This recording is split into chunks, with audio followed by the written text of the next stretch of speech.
Ya, a ole fatalofa ia ile amatanga le proklame ma lo le folau Samoa. So wafiane lulu lima ma fatalofa. Ya ona te tofia le tua talofa e wa mai o tolu le yaso. Ya ole o tato le onga te tonga le mu le niva yaso. Ole aso se forma iva le nei le masina o November. Tato ya ile fasi fonga le nei sanga. Ya o fa ofi lo tato va folau o fa tau mo avalo tato sa Samoa. Ya ole o sina le ngandu ite fanua lalo wa va ai foi ya urulu la au o sauni ole atuta le folonga ya e pe ole tala na fai le folonga le ainga malosi wa tuta itanga ya la wa va ai urulu la au lo no winga wa ai fanua ole a sauni ya e tuta pe pale le va folau o Samoa ila na folonga ole di foi tusanga ya au na masani Asiata Tamo mo tele se la fai o le po e lo fangia. O le grupo telefoie feita e ona o le tau tele sao i le proklame ma le tau mawhainga o le whaasao sao ina o mea pio o lo tele na tutupu. Ia e mai se mea o tūlanga fo i lele e mumusu tele tangata wa fia i le malosi le amar fia i le inu o le sua o me mawai tupe le malo matulanga fa pena wa makwale fia la toteli ona ua iai se porokalame ua taula mua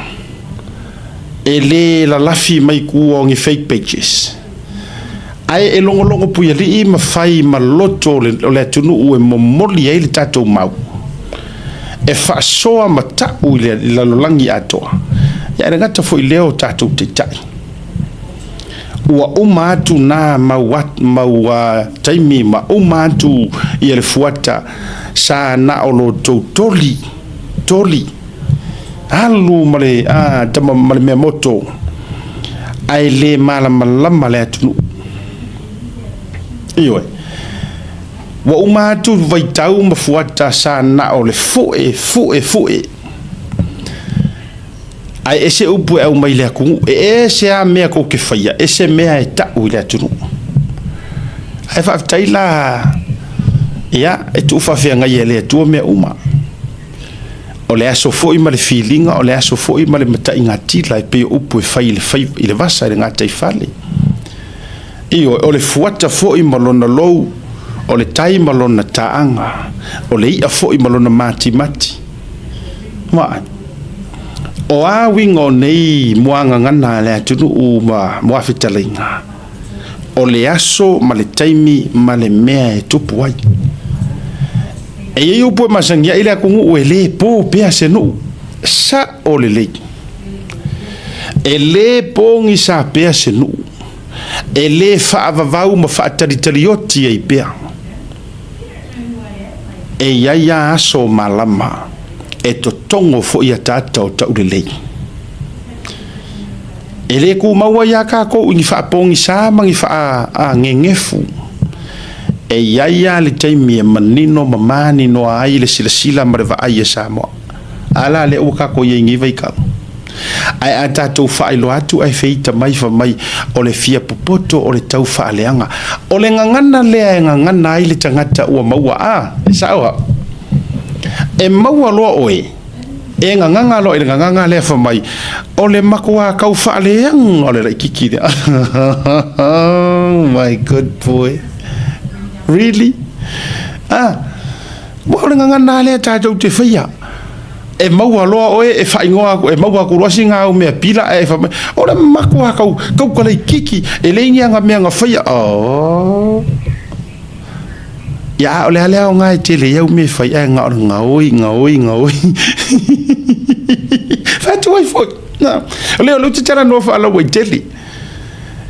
ai a whaafonga mai nei le awari ianga eri aulo maua mea taimi fwoi o la tau pūlea le malo ioi ai ngā o ngā exposure to lava ua wha mati le tila mo le wha sa mo ino le nā upu le to tele o nei mātua ma nei tangata ile o manino le natala ua whaailoa, ua whaamakirakila aku, ma whaailoa la tau wanga pio. Vaila ia ile launga whamai. Ole mo kua fia poko, ora kamikiki le kukua ngai le afi. Ole ale afi le tutu. Ea. A vai o te fia ile na upu o le sulu o le malama whaasa o le nganganga o le kamaikiki lea kulou le suafa langa o suafa wha me melo iai o mātou ainga ma le ru a vai ke a kau ke aru le upu nai tu te whai mai o le kamaikiki lea ia le lei for biblical reference paua lea o kangaka fia va ai e Yesu tamaiti yes. I'm happy pe a fai mai o le tamaiti au ko ke o tau lefa mai ia fa fitai o no lo tau fa me melo o sua fa asia ka fa ia pu ia ku mo ongo ia pule u karkala ko finga o sua fa le o ku makangiolo ai au tau te popole pe a fai mai o le tamaiti le nga pauanga o le ngangana le fa Yesu ele fai pa o que le fekura o amionga kanga kaiela wala nga lai fai tau fai ai paua yo tangata na fia sila ia Yesu fa mai tu mai ta mai te o mai a tau ai au le vau ia te ila tu vai apa wala yo kanga ka e fia fa sanga ia Yesu no komiki fa mai ale liwa vai fa mai ale liwa ke le yo pu fa ta otomana na ya na au mai e fa nga mai ai le terminology automatic fa mai ale liwa oe fa pe yo le ka mai ki ke le sao le malo le fa ai ka ko o ka e le ku lo konga Yesu le mea mo tu automatic o mai ai come to Jesus longo ingai momori mai se fe au wala va ka me ki o mai o ko ma ku su ere me o la le inkio ai to tango lomba Yesu ku lo korofo mai ale liua o to e fa pe yo nei tamaiti ele ma fai ono to sao le malo le langi oh my god boy kango a Yesu se i mai lo mare a iva me e ke fiu e ke fia kama hai e ke fiu e ke saufo mai o mamalu a fa alupe oe e ko ulu aile la mare masinga you are nothing e ke fiu e ke fai mai wa eleva le pale menge o oe o re sui makua o le pale menge wa ile mau oa malasalo to e fo e tilo le dala le mau o malasalo e silia ku ale mau o ngai lo o ele ke Fia Milionea ele yo fo sa mo ele o yeso taito o se Milionea ele ia ma so taito o fa pale o ngi kako ngi meka singi la langi fa mai o le mau o a or kanga kale kala ngo ai kuspa ia o le mau o malasalo ai o kunga o di ia fa rongo kunga ma o ala amu le fa I ma le lo faiva e le vevela ma le asa ia or kanga kai o kunga ngaru kenge va kunga I po vai ke mi o le lang e faianga au nga fa finge au nga kange au nga fa finge ke ropo ako inga au mai fai uma mau o vai mau o a tele tupi ele o la ngi loans ioi a o ko we fia mau o mai mo ko karango o le o te nofo mau tau faila ala ko lon le te tongia e ti lo le taua io nai mata upu yo te tala no atua o le matua taua ia na no foi tu e ia sia o mamaya or kamalea wa leva na fai ngā luenga i le DPS i Samoa kamalea mau lunga fo le lupi fa bodo ko yai de woi fafo fai la pisingisi a le tamale mala ma ato ai fai la o ko le au fia hai le kamane le ngo fa makala ko tala le no mo mai yai le overriding o le lu miliona riska ngaka ki ro ke mosu ka wa ko ngo ai nga override ku lepa e le oni tala fatu me iau te tala noa atu ai. A le tama lea, he is one of the, I think 3 or 4 people i lalo le administration a Siri Epa. Ma le tangata e suafa ia fata le sai i le TPS. Ea, o kau kiriki rangi ngoi o ke vakua. E la kama le sai kukongu. E oi. O le tama fo iwa umana, iai tūlanga fo i lele o le, ia, kaki kau karakala wa o mea, o le fokua o noa, i oi, e iei fea ngai ngā informations ko kei loa. E iei mea ka o classified informations. E le ma fai kou sworn, fo i lele, e fai ka kou i. E fai tautonga, fo i lele le taimi e te mau waino, fo i ana ngā luenga, ne me sea kuranga o kupe mbepenga. Dad, e ke pui pui i oi. Ya le la na le te fai atuai. E fiu la oe lea e ke kami mai ma e kau fia kama hai ma fa mai.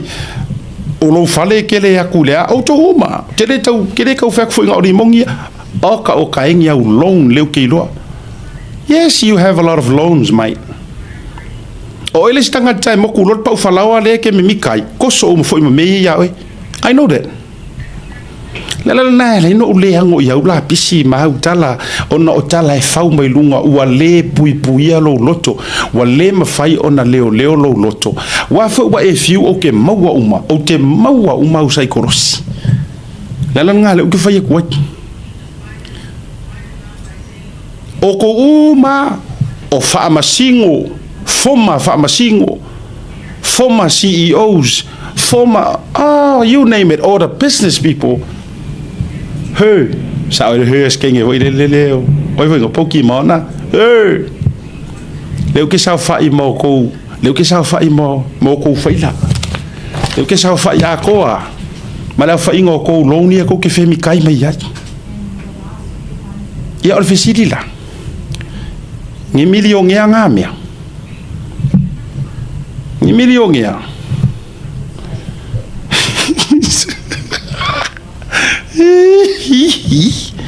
Ia le ngā le different la ngā whamai e le whawhawhingi o le ale o ngā mea ai sau le wala aua le kua kou o ai ka koso ai ma ka ngā I mau kou whangau I oi le ale meua tupu I whanau o isi a inga ia na dominatinga Samoa I mea ka wealth where are they now fair. Oh no, with much respect to Kaumusu, but ia also ia. Sa le dominating ngi sainga ia Kongo Samoa. Nga maua mangai ngai ngisio sainga wale. Ai sa kele la ofkasi. Kele la ofkasi sa la ko dominating fa mai or fanga wai ke musu ka wa ku ngai ngo. Ia ngai ko kilo. The question is, where are they now? Fair. O le kaimia e moku e le pau falao anga mauai motu. O le kaimia anga pe ai le paipanga ki mai ai le wealth pe. Nenga le Jehova mai tala le tusi. E silisi mea manu e maua ma le fia ma le file mu. E le haise. E sili asi mea mangu. E maua ma le file mu a o lo o yai le sa o lo konga ma mea le uma a o lo nau fua lea te fai mai o le a sa o si ma ko fai fe au isu mu o te ia o le fa malo si ro te vatua o le vaenga mo Samoa o le tele o le information so le tate no fo mataita a o information so mangi o mga vela utu ala le e si usole au te rofo la una talia ina mona tapena se isa o le administration e south of le la o yai awa o se o pula fo ko longa fo me fo le tupu fo ia e si so a remoni ma tu fo ikasi ho le ka kai isa o estu yer ngakai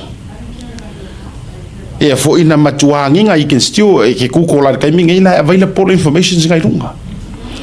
o ina na matua ifi a ko ai ma fo ku le pa ele ko fa ko inga ngi mengi o CEO fo e fa maongi yes o inana sui mai le approach ele ko mo miangi fa o inga kusa o I ko wanga kili e se ai le metau o le CEO e anga va I ko fing I me o nga failonga ko fa maongi o ina fo ina ta pena yele to ina le mele tau o le alu pongi sa lo the conflict of interest ai sea CEO lo nga kari CEO le sio nga fingi po lo nga kari fo avele sio nga sanin lo a to vai de nga fainga o le winga na le to va toi ona ua mafau fa ua vai engar ko inga o le mala papala o le va o mala le mele la kupu e koe whaasanga mai CEOs lea lau wa tau mawhai e tau whai le mea lere kai mea ngai kau mawhai loe wha olo a kaua I a public servants a ngā I le pāle mea fau mala na whai ngā malo but too bad e kau whai mai au skaili ua ilo vea ua mako lua uma e HRPP uma au CEOs ngai kau sarue mai ua uma ako CEOs before your time and during some part of your leadership lesa yai kongu aku ai ngā CEOs nga e whai aku au mea pio e whai aku au whakongunga I challenge mai oe yes o I ngā whainga e sui ai fo I male marikula fongo e leangi kala whakua u kala a kofia karikongu ka ngofia challenge le mero o whai aku ai o kou le kou kere karikongu o kou whai ka mai CEOs ia kou kere mana malama aka mai ia ma fa longo mai leo totalinga le mele o kufai kwai kuila e pa change everything nga mafua le anga fo o CEO sa ia le makanga mai ngor public service sa ia sa ku afu o la le wingor tala o lo wato mai e aru fa so akwa ai nga I lolo ko inga wa challenge I CEOs anga fa ko ngunga manga me fa ala ku kama fo ile e confirm me o me ngor ke fongi ele ingi formal process a maka long complain kakanga kilo marko inga oh it's a huge threat ianga mea pila ia kau fayak sui lo markula fongo ore a le ko e sa o loko o ko CEOs a la fa kon kala ke avango ia ngar kai ko wa kau sanga ma review ai pule aku ia le kapengeka o ingala le ka ko ia la ko e le fia la o me nga fa